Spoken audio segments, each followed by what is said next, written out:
다 함께 조용한 기도로 제17 여성교회 헌신 예배를 드리도록 하겠습니다.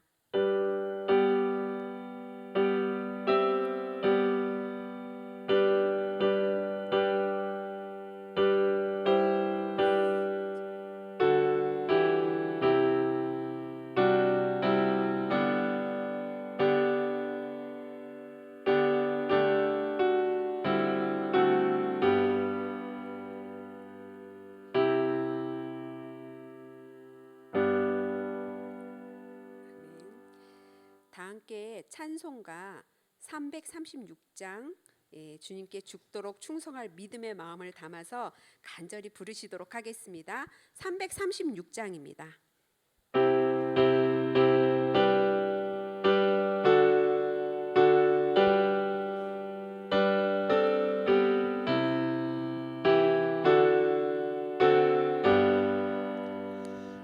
환난과 핍박 중에도 성도는 신앙 지켰네. 이 신앙 생각할 때에 기쁨이 충만하도다. 성도의 신앙 따라서 죽도록 충성하겠네.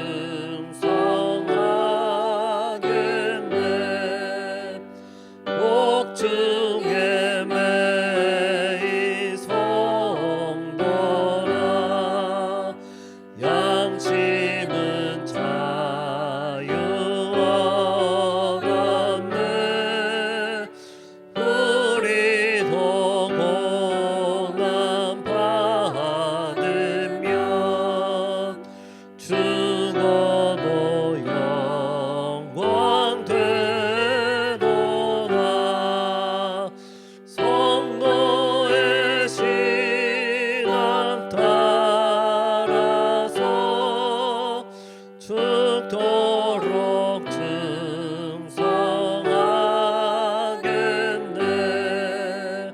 성도의 신앙 본받아 원수도 사랑하겠네.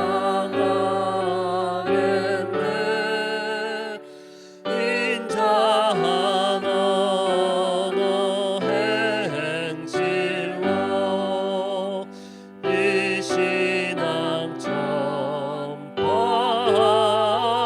전파하리라. 성도의 신앙 따라서 죽도록 충성하겠네. 아멘. 우리를 대표하여 김숙기 권사님 나와서 기도하시겠습니다.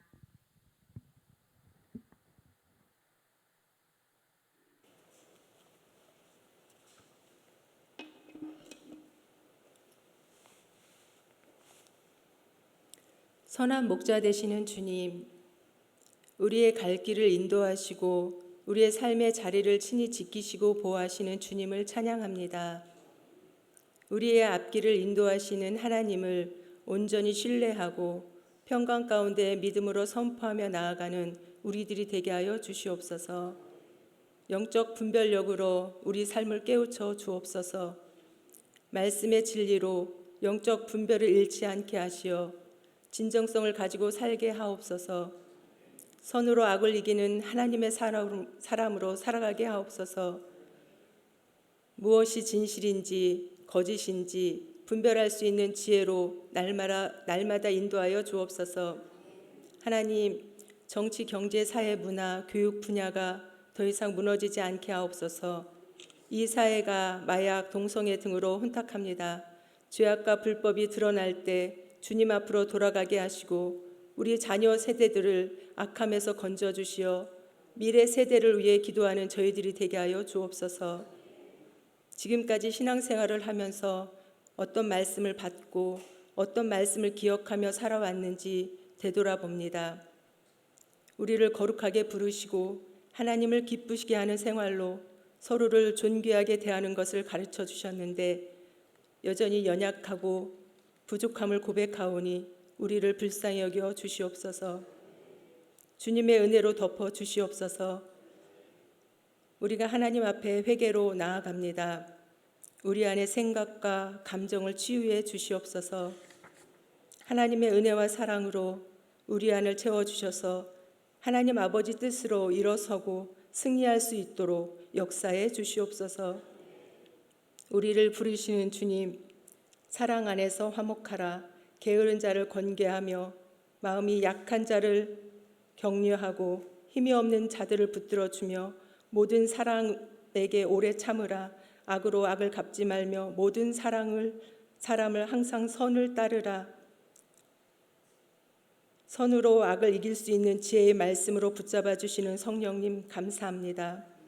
저희 17 여선교회가 주님 말씀 따라 순종하며 예수 그리스도의 성품을 닮아 아름답고 복되게 성숙해지길 기도합니다. 주님 사랑을, 주의 선하심을, 주의 은혜를 생각하며 헌신 예배를 드리며 나아갑니다. 하늘 아버지의 사랑이 이곳에 충만하게 임하는 시간 되게 하여 주시옵소서.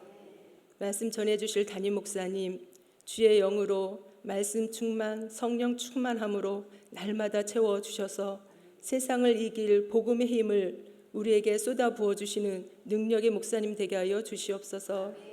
복음의 힘으로 우리의 기도가 회복되고 소망이 되는 교회로, 말씀이 살아 움직이는 교회로 하나님의 능력이 나타나게 하옵소서.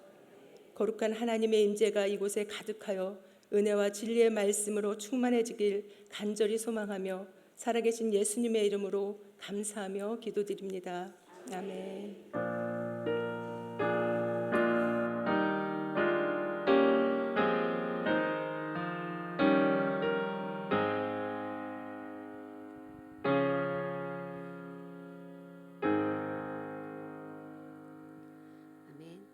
네, 아름다운 미모를 겸비한 17 여성교회 회원들 나오셔서 찬양하시겠습니다. 찬양곡 제목은 나의 소원입니다.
네, 지금 저희 찬양할 때 민호기 집사님이라고 잘 모르셔서 누구지 하시는 분들이 있으실 것 같아요. 하모니카 하시는 분인데 교회 나오신 지 이렇게 오래되지 않으셨는데 저희 기간에 처음 합류하셔서 이렇게 헌신 예배 한다 하니까 하모니카로 앞에 전주를 좀 해보겠다 하셔서 하모니카도 새로 구입하시고 연습을 밤낮으로 진짜 열심히 하셔서 떨면 어떡하지 계속 걱정하셨는데 연습할 때 훨씬 잘하셨어 100배는. 근데 너무 떠셔가지고 그러셨는데 박수 이렇게 센스 있으셔서 이렇게 미리 주셔서 감사합니다. 오늘 잠 못 주무실 것 같아서 제가 좀 말씀을 드렸습니다.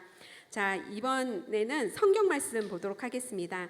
성경 말씀은 사도행전 26장 1절에서 12절 말씀입니다. 사도행전 26장 1절에서 12절입니다. 찾으신 줄 알고 제가 봉독하도록 하겠습니다.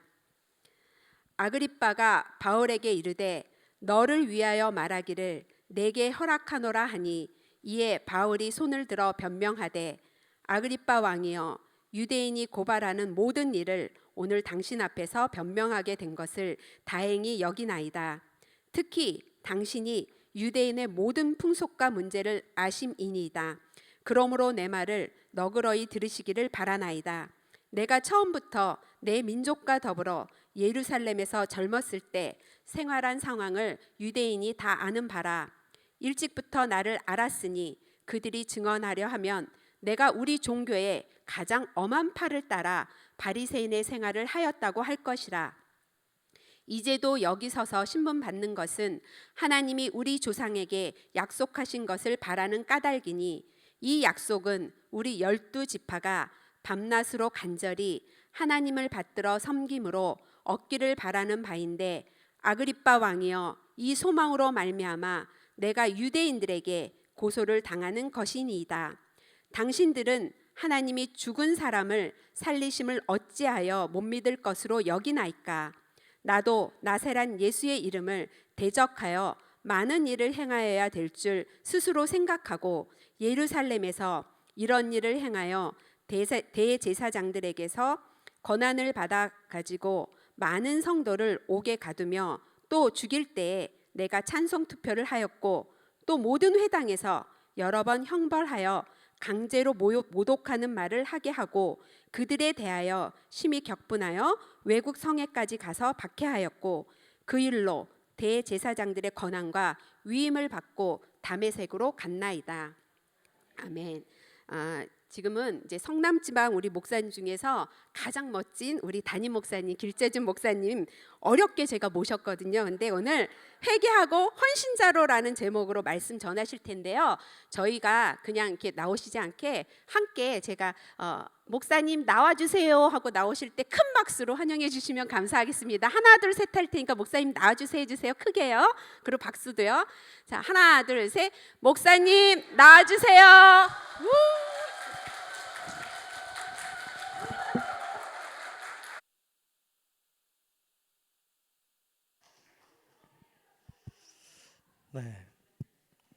네.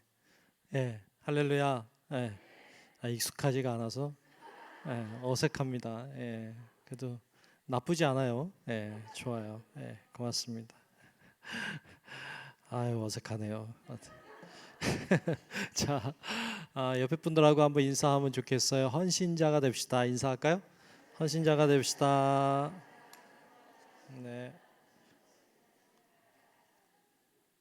네, 분위기 좀 바꿨어요. 예.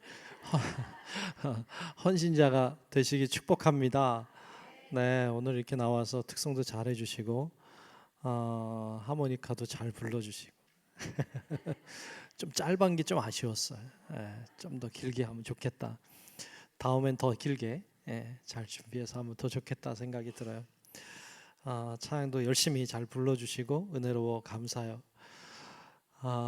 오늘 헌신하는 17 여선교회 위에 헌신하는 마음을 하나님이 받으시고 또 우리 모두의 예배도 받으실 줄로 믿습니다.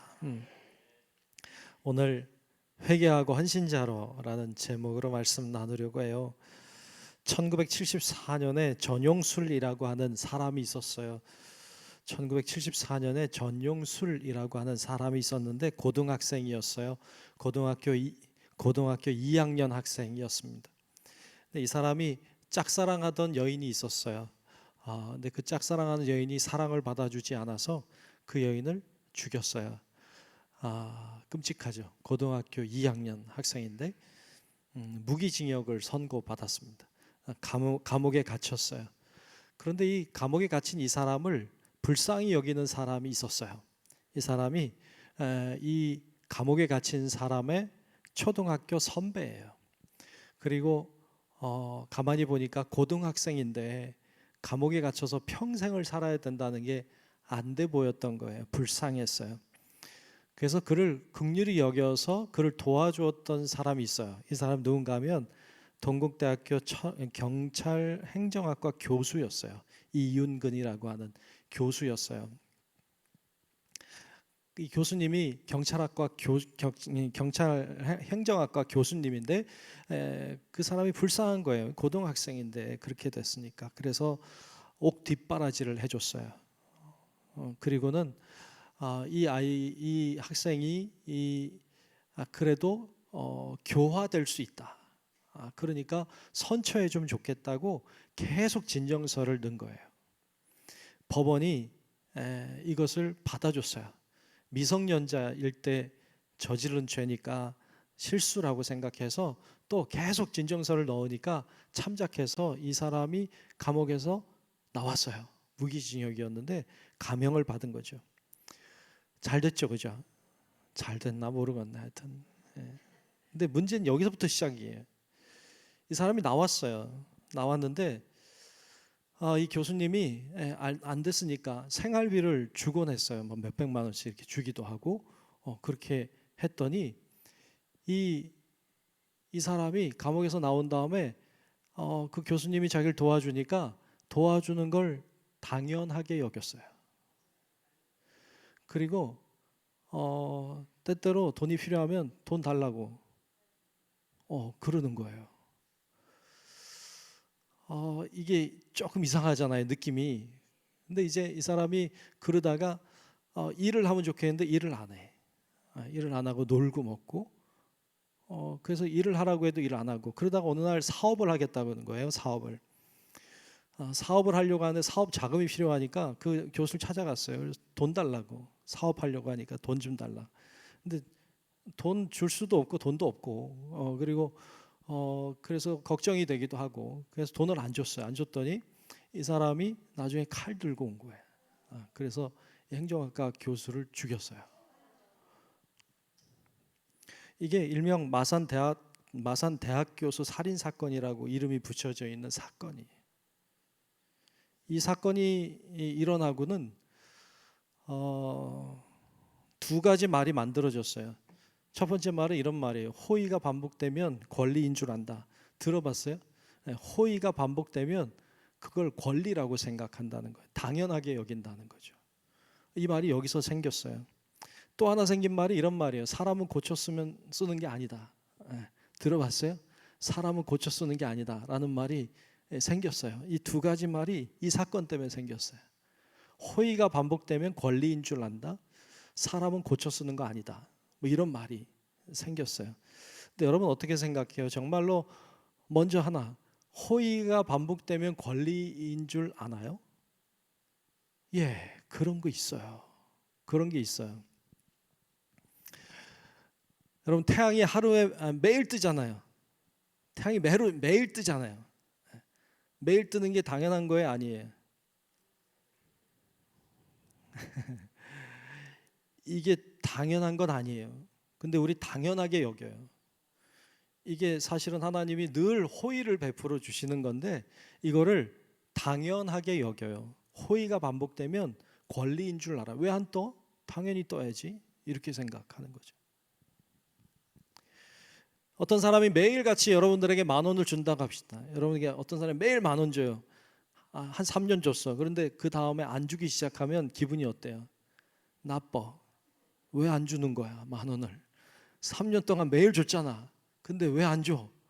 내 돈 내놔. 막 이렇게 사람이 호의가 반복되면 그게 당연한 줄로 알아요. 권리라고 생각해요. 여러분, 우리는 매일같이 86,400원씩 받고 있어요. 86,400원이 뭘까요? 86,400원이요. 1초를 1원으로 계산하면 86,400원이에요. 우리는 매일같이 86,400원, 86,400초를 받고 있는 거예요. 우린 매일 받아요, 매일. 이걸 당연하게 여겨요. 당연한 건 없어요. 당연한 게 없는데 당연한 줄로 알고 살아요. 호의가 반복되면 감사가 돼야 돼요. 여러분, 호의가 반복될 때 그걸 감사로 받는 은혜가 있기 축복합니다. 그걸 권리라고 생각하면 안 돼요. 인간이 가지고 있는 죄성이라고 하는 것이 호의를 권리로 여기게 만들어요. 인간의 죄성이 참 나빠요. 다른 하나, 사람은 고쳐 쓰는 거 아닐까요? 사람은 고쳐 쓰는 게 아닐까요? 사람은 정말로 변화되지 않는 걸까요? 옛 속담에 그런 말이 있어요. 3살 버른 80 간다. 그렇죠? 3살 버릇이 80까지 간다. 사람은 그 버릇 하나 바뀌는 것도 어렵다는 거예요. 잘 안 바뀌어요. 사람은 잘 안 바뀌어요. 바늘 도둑이 소도둑 된다는 말도 있어요. 어릴 때 바늘 도둑했던 사람이 나쁜 게 점점 커져서 소도둑이 된다는 말이잖아요. 이런 말들이 있잖아요. 사람은 잘 바뀌지 않고요. 바뀌면 나쁘게 바뀌어요. 참 인간의 죄성이라고 하는 게 얼마나 지독하고 얼마나 무서운지 몰라요. 예전에 대도 조세형이라고 하는 사람이 있었어요.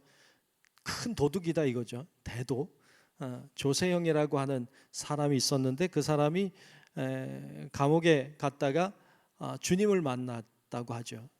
그래서 갱생해서 목사님이 됐고, 그리고 선교 사역도 하고 일본도 왔다 갔다 뭐 이렇게 하다가 이 사람이 나중에 사기죄에 걸려가지고요, 다시 감옥 갔어요.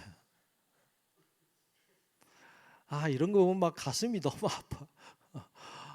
왜 이렇게 됐을까? 어떤 조폭 출신의 어떤 사람도요, 감옥에서 주님을 영접했대요. 그리고 변화됐대요. 그리고 선교사가 됐어요. 선교 활동 막 하다가 죄 져가지고요, 은밀한 죄를 져가지고 그게 들통나는 바람에 또 감옥 갔어. 이런 사람들이 자꾸 나오니까 이제는 진짜 변했다고 해도 믿질 않아 사람들이. 이런 사람들이 계속 나오잖아요, 계속. 과연 진짜 사람은 안 바뀌는 걸까요? 저는 그분들을 이렇게 보면서 제가 잘은 모르지만 이런 마음을 가져요. 그분들이 예수님을 안 만났느냐? 저는 그렇게 믿지 않아요. 그분들이 정말로 주님을 만났다고 저는 믿어요. 정말로 주님을 만났고 주님과 함께 생활했고 주님을 위하여 일하고 싶었고 그런 열정도 은혜의 마음도 있었다고 저는 믿어요. 그런데 뭐가 문제냐? 죄성이 문제예요. 죄의 뿌리가 얼마나 깊고 얼마나 강력한지 사람들이 주님을 따라가는 것을 가만히 두질 않아요. 하나님 믿는 것을 얼마나 방해하는지 몰라요. 끝까지 주님을 믿고 신뢰하고 주님 안에서 이기는 자가 된다는 것이 참 어렵다는 걸 발견해요. 이 죄의 뿌리라고 하는 것이, 이 인간의 죄성이라고 하는 것이 얼마나 강력한지요, 다 무너뜨려요. 사람이 변화되었어요. 새 사람이 된 것 같은데 다시 옛사람으로 자꾸 끌려가는 사람들을 봐요. 참 안타깝다라는 생각을 가지게 됩니다. 그러면 인간은 정말로 변화되는 것이 불가능한 것인가?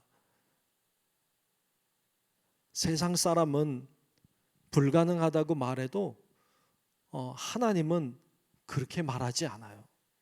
하나님은 사람은 변한다. 사람은 변화될 수 있다.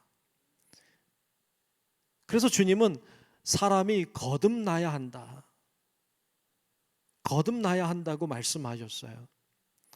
여러분, 우리 모든 성도 여러분들이 죄성이 있기 때문에, 우린 다 죄성이 있기 때문에 사람마다 그 죄의 영향이 크고 작음의 차이가 있지만 누구나 죄성을 가지고 있기 때문에 누구나 죄를 지을 수 있어요. 그러나 주님을 향한 발걸음을 멈추지 말고, 죄를 지을 수 있고 실수할 수 있지만 그럼에도 불구하고 주님을 향해서 날마다 전진하는 은혜가 있기를 축복합니다. 주님은 우리들에게 사람은 변한다, 사람은 바뀔 수 있다, 사람은 변화될 수 있다고 가르쳐줘요. 그러면서 변화된 사람의 대표자가 사도 바울이에요. 사도 바울은 완전히 변화된 사람이에요. 주님의 사람으로 완전히 바뀌었어요. 그랬던 사람이 사도 바울이었음을 보여줍니다. 사도 바울은 유대인 중에 유대인이었어요. 가말리엘 문화에서 공부한 수재였어요.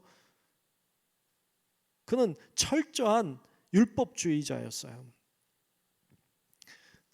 철저한 율법주의자로 그 관점으로 예수를 보니까, 예수 믿는 사람들을 보니까 제정신이 아니라고 봤어요. 하나님을 잘 섬기는 방법은 이 미친 사람들을 다 잡아들이는 것, 다 없애버리는 것, 그것이 하나님을 섬기는 것이라고 굳게 믿고, 그리고 그 일에 최선을 다했던 사람이 바울이에요. 일도 의심하지 않았어요. 하나님을 위한 일이라고 하는 걸 전혀 의심하지 않고 최선을 다하여서 예수 믿는 사람들을 잡아들인 사람이에요. 그런데 다메섹 가다가 거짓말이라고 여겼던 예수를 만났잖아요. 그럴 리가 없다고 했던 예수를 만났잖아요. 죽은 줄로만 알았던 예수가 살아있는 걸 만났잖아요. 그러니까 사도 바울이 변화됐어요. 새 사람이 됐어요. 예수 믿는 사람들을 박해하고 잡아들이고 죽였던 일에 앞장섰던 바울이 예수가 살아있다고, 예수가 진짜 그리스도라고 증거하는 사람으로 변화된 줄로 믿습니다. 누가 하셨어요? 주님이 하셨어요. 저는 주님이 하시면 된다고 믿습니다. 주님이 하시면 사람은 바뀔 수 있어요. 때때로 그런 분들이 계세요. 세상 사람 다 변해도 내 남편은 안 변해요. 이렇게. 네, 세상 사람 다 변해도 내 남편은 안 변한대. 그 믿음이 얼마나 큰지. 네. 진짜 안 변해. 네. 그 믿음이 너무 커가지고 내 남편은 절대로 안 변한다고 굳게 믿어서 그런지 진짜 안 변해요. 예. 여러분 그렇게 믿지 마요. 주님이 하시면 변화될 줄로 믿습니다. 이 믿음을 가져야지. 이 믿음이 있어야지. 그래야 하나님이 그 믿음 타고 역사하시지. 근데 너무 안 된다고 믿으니까 안 되지. 세상은 사람을 바꿔 쓰는 거 아니라고 말할지 모르지만 하나님은 사람은 바뀐다. 사람을 바꿔서 쓰셨어요. 주님은 그렇게 하시는 분이신 줄로 믿습니다. 그래서 그런 믿음을 가지는 것이 중요해요. 사람은 바뀐다, 변화된다. 그러면 사람이 바뀌기 위해서, 변화되기 위해서 제일 먼저 필요한 것이 무엇인가? 말씀을 통해 깨닫게 되는 것은, 제일 먼저 필요한 것은 회개하는 역사예요. 저를 한번 따라합시다. 회개하는 역사. 아멘.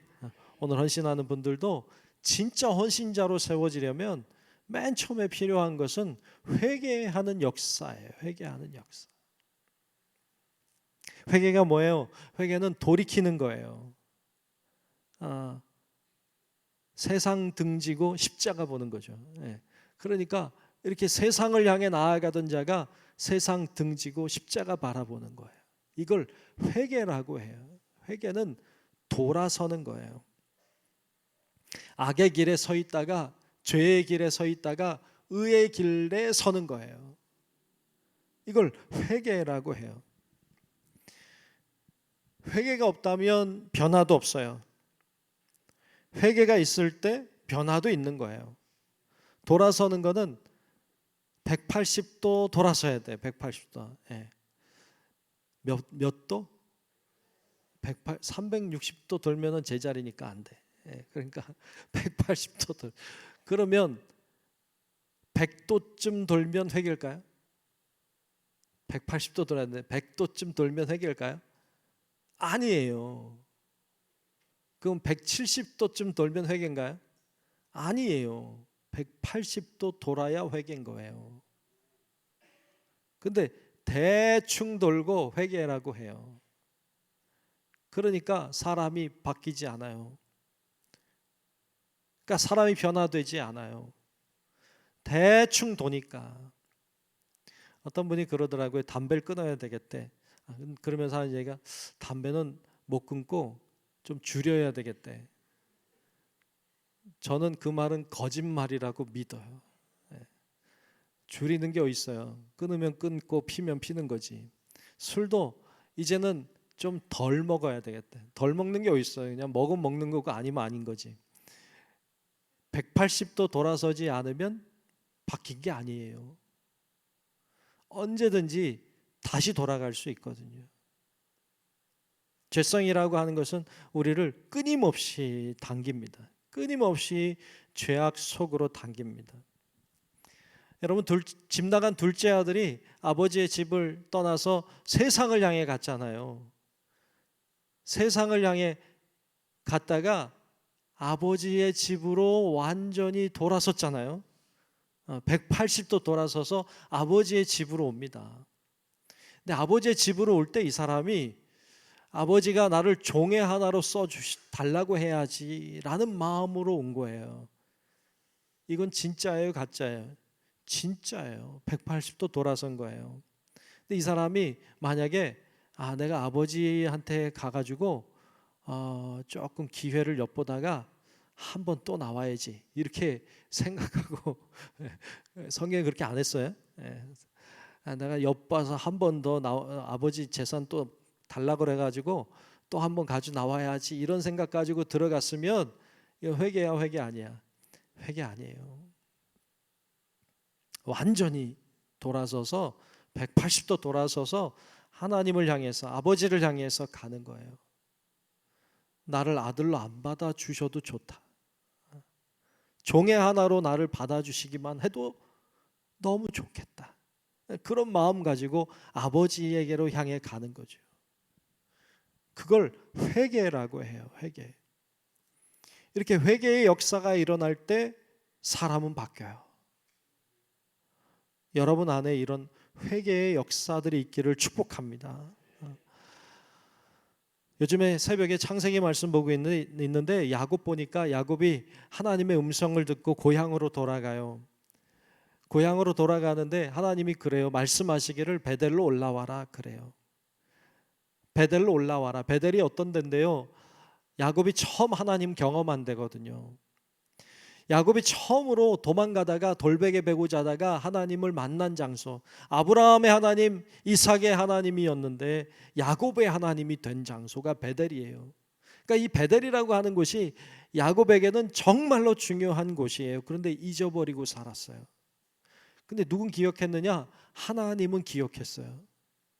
그래서 말씀하는 거예요. 베델로 올라와라. 베델로 올라와라. 그러세요. 그런데 야곱이 안 올라가잖아요. 안 올라갑니다. 안 올라갔다가 디나 사건이 터지고 막 그 세겜 족속이 죽고 막 이런 일들이 일어나요. 그리고 올라갑니다. 안 되겠다. 그리고 올라가요.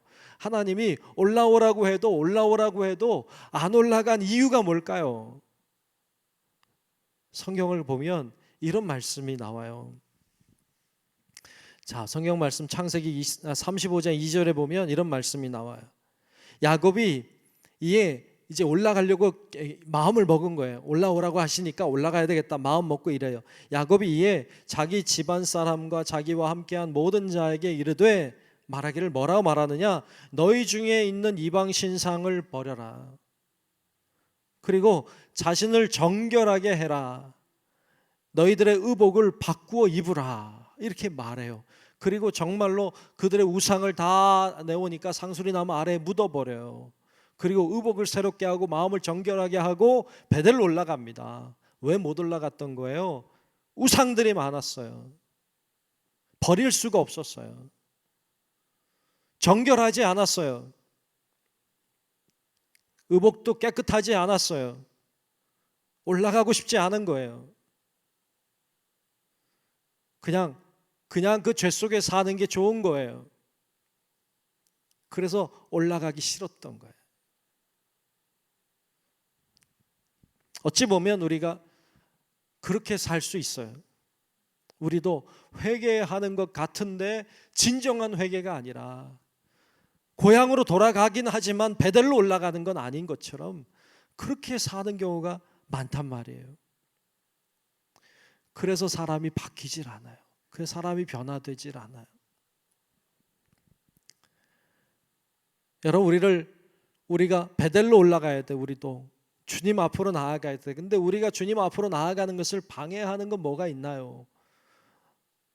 여러분, 어떤 관계가, 어떤 직장의 문제가, 어떤 경제적인 문제들이, 혹은 뭐 가정의 어떤 문제들이, 혹은 여러분 신앙적인 어떤 문제들이 주님께 올라가는 것을 방해하고 있지는 않나요? 그러면 상수리 나무 아래 묻어야 돼. 다 끄집어내서 십자가 아래 묻어야 돼.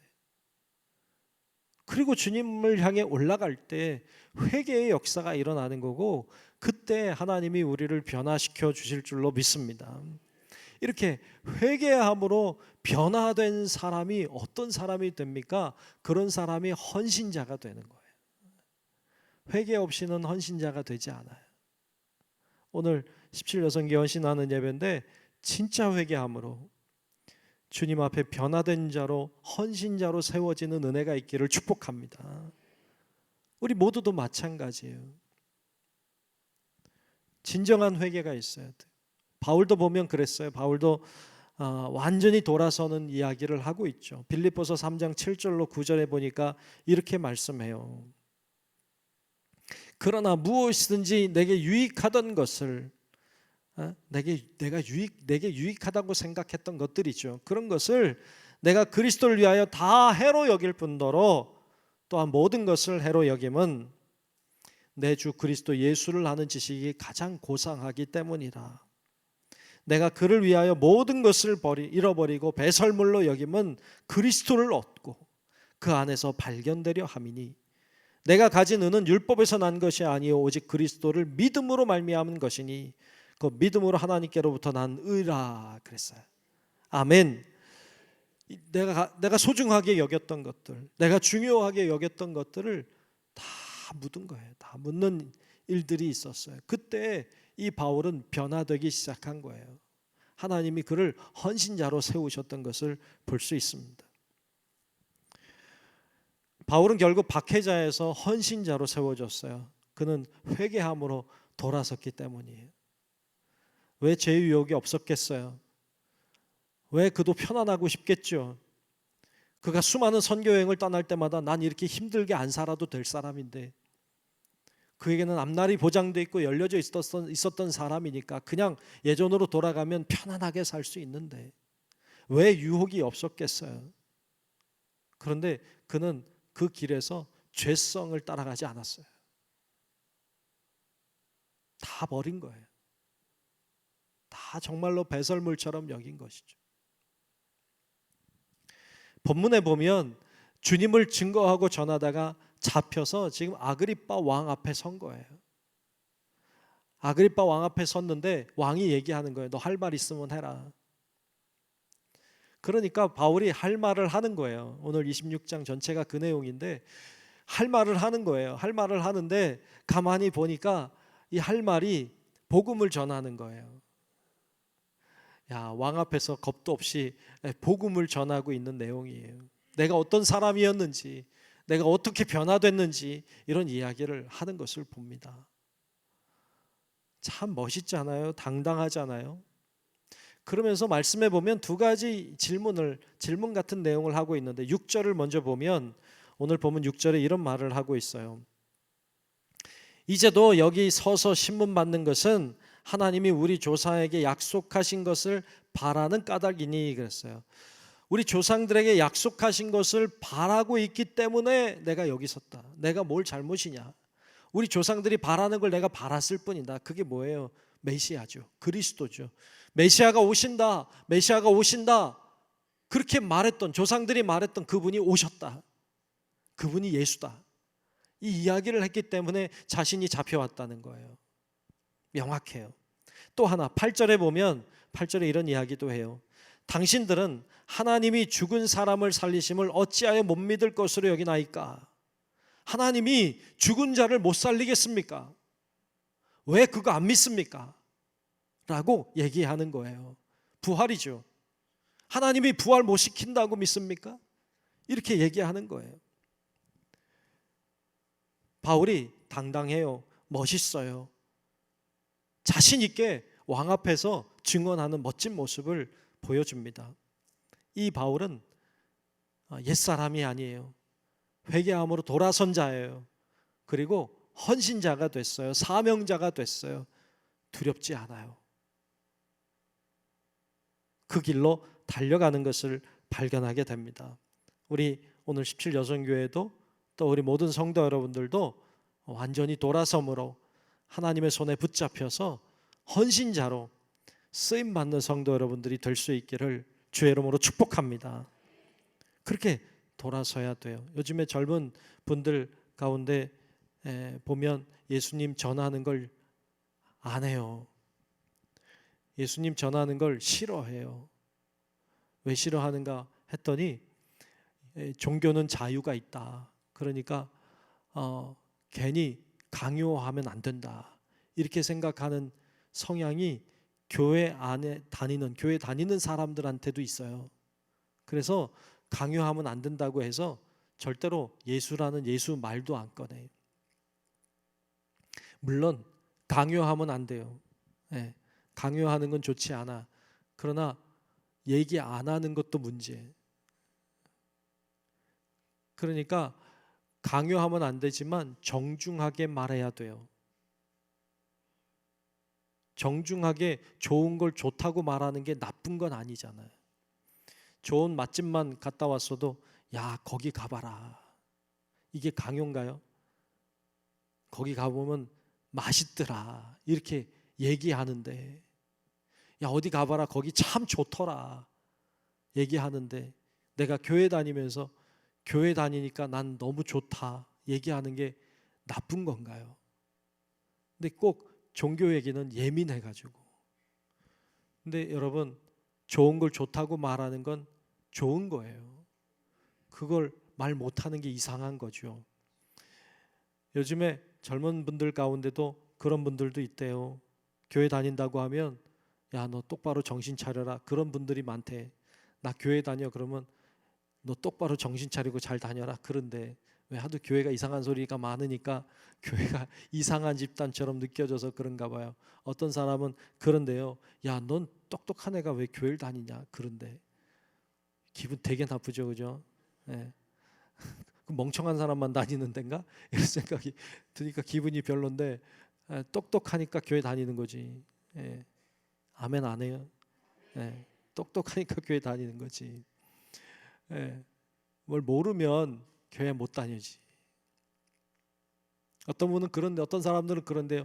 교회 다닌다고 하면 넌 왜 이렇게 의지가 약하냐? 얼마나 의지가 약하면 그런 걸 믿냐? 뭐 그런데 세상이 이렇게 바뀌어 버렸어요. 그런 가운데 우리 예수 믿는 거잖아요. 특별히 젊은 친구들은 더 어려운 환경과 그런 배경 속에서 예수 믿고 있어요. 그렇지만 우리가 주님을 바라보는 시선을 놓치지 말고 죄성에 끌려다니지 말고 세상의 말에 끌려다니지 말고 여러분 하나님을 향한 믿음, 소신 있는 믿음을 가지고 주님을 바라보고 묵묵히 믿음의 길을 걸어가는 우리 17 여선교회와 우리 모든 성도 여러분들이 될 수 있기를 주님의 이름으로 축원합니다. 기도하겠습니다. 하나님 고맙습니다. 오늘 말씀을 같이 나눴습니다. 우리가 사도 바울처럼 회개함으로 변화되어서 헌신자로 쓰임받기를 원합니다.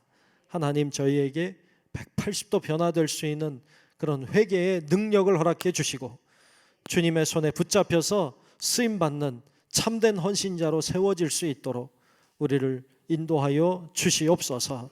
예수님 이름으로 간절히 기도하옵나이다. 아멘.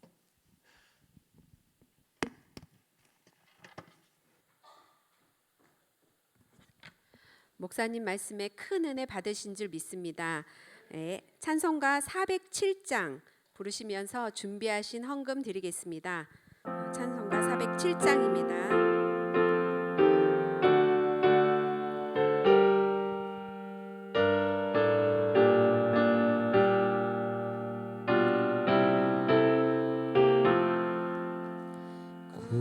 구주와 함께라 죽었으니 구주와 함께라 살았도다. 영광의 그날에 이르도록 언제나 주만 바라봅니다. 언제나 주는 날 사랑하사 언제나 새 생명 주시나니 영광의 그날에 이르도록 언제나 주만 바라봅니다. 마음속에 시험을 받을 때와 무거운 근심이 있을 때에 주께서 그때도 같이 하사 언제나 나를 도와주시네.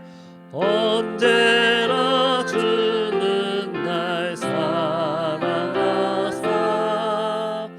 언제나 새 생명 주시나니 영광의 그날에 이르도록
이종순 집사님 나와서 기도드리겠습니다.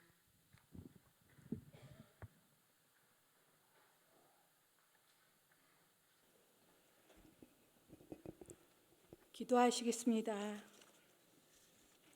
지금도 역사하신 하나님 아버지, 우리들에게 많은 은혜를 주시고 저희들의 삶을 항상 인도하셔서 너무나도 감사합니다. 또한 우리 17년 여성교 헌신 예배를 드리게 하신 것도 감사드리며 저희들이 성전에 나와 예배를 통해 하나님 말씀을 듣고 우리의 마음을 감동하게 하시고 주님 은혜로 살게 하셔서 너무나도 감사합니다. 하나님 아버지, 이 시간 저희들 주님 앞에 빈손으로 나오지 않고 저희들에게 많은 것을 베풀어 주신 은혜에 감사하여 마음을 다하여 이 귀한 예물을 드립니다. 하나님께서 우리들의 마음의 중심을 보신다고 하셨으니 우리들의 마음을 받아주시옵소서. 우리들의 형편과 처지를 잘 아시는 주님, 어려움 속에 있는 성도들 한 사람 한 사람을 기억하시고 우리들의 삶이 나눔과 섬김으로 베풀 수 있는 마음과 우리들의 가정이 넉넉함을 주시옵소서. 그리하여 우리 중부교회 성도들의 가정이 물질로 인해 힘들지 않기를 기도합니다.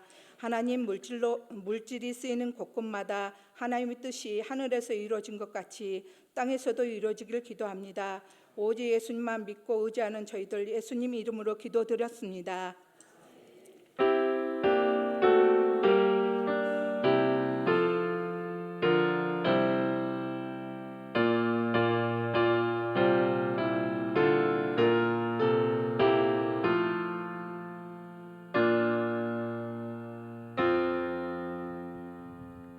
네, 담임 목사님 나오셔서 교회 소식 전하시겠습니다.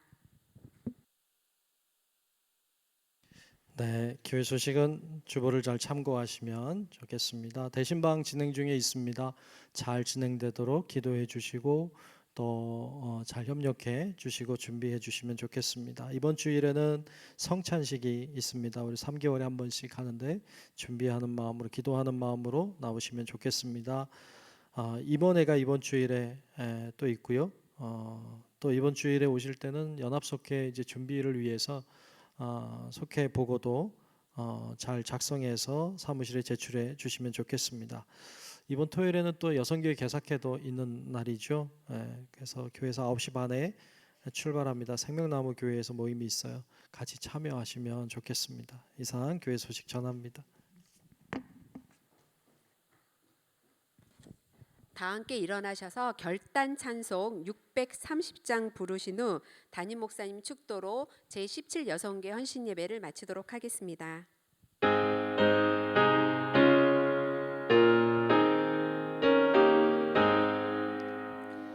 진리와 생명 되신 주, 이 몸을 바치옵니다. 믿음과 소망 사랑에 한 마음 되게 하소서.